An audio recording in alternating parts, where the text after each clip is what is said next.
Welcome to the press conference. आज मुद्दामून एक महत्त्वाच्या विषयासाठी आपल्याला इथं बोलवलं आहे. गेल्या अनेक वर्षापासून आपल्याला माहिती आहे की महाराष्ट्रामध्ये गुटखाबंदी केलेली आहे.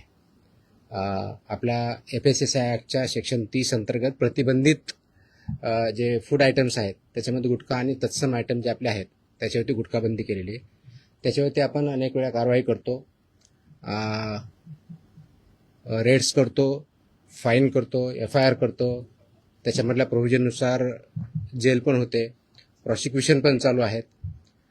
परंतु प्रोहिबिटेड आयटम असतानाही, फूड आयटम असतानाही महाराष्ट्रातल्या ऑलमोस्ट सगळ्या ठिकाणी हा गुटखा विकला जातो आणि कंझ्युम केला जातो. ही रियालिटी आपण बघतोय. मग याच्यावरती पर्याय काय? एन्फोर्समेंट तर चालू आहे, ते आपण आता जास्त स्ट्रिक्ट करत आहोत, तर ते चालूच राहील.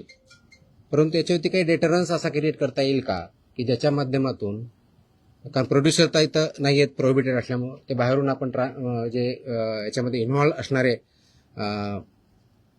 बिझनेसेस आहेत, बिझनेस पर्सन्स आहेत, ट्रान्सपोर्टर्स आहेत, रिटेलर्स, होलसेलर्स, सेलर्स, हे त्याच्यामध्ये इन्व्हॉल्व आहेत. त्या प्रकारचं रॅकेट आहे आणि ते जर उद्ध्वस्त करायचे तर आपल्याला खूप मोठ्या प्रमाणात स्ट्रॉंग स्टँड घेणं हे गरजेचं आहे.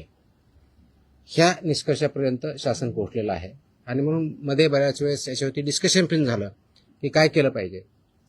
आणि मी इथं जॉईन झाल्यानंतरही याच्यावरती आम्ही विचार केला काय करता येईल, कारण याच्यामध्ये this is a danger to public health आणि म्हणूनच तो आयटम प्रोहिबिट केलेला आहे. जर पब्लिक हेल्थला जर डेंजर असेल आणि तो आयटम प्रोहिबिट केलेला असेल तरीही त्याचा व्यापार होत असेल, तिथं ट्रान्सपोर्ट होत असेल, होलसेलर विकत असतील, सेलर विकत असतील आणि तो अवेलेबल होत असेल, तर त्याच्यावरती स्ट्रिंजेस्ट पॉसिबल ॲक्शन घेणं गरजेचं आहे. ह्या निष्कर्षापर्यंत पोहोचल्यामुळं आज दिनांक 12 जून रोजी मी मोका लावण्याचे आदेश पारित केलेले आहेत. So have issued the order saying that MCOCA provisions will be, MCOCA कायदा, मकोका ज्याला आपण म्हणतो, Maharashtra control of organise crimes act 1999 हा आम्ही इन्व्होक केलेला आहे.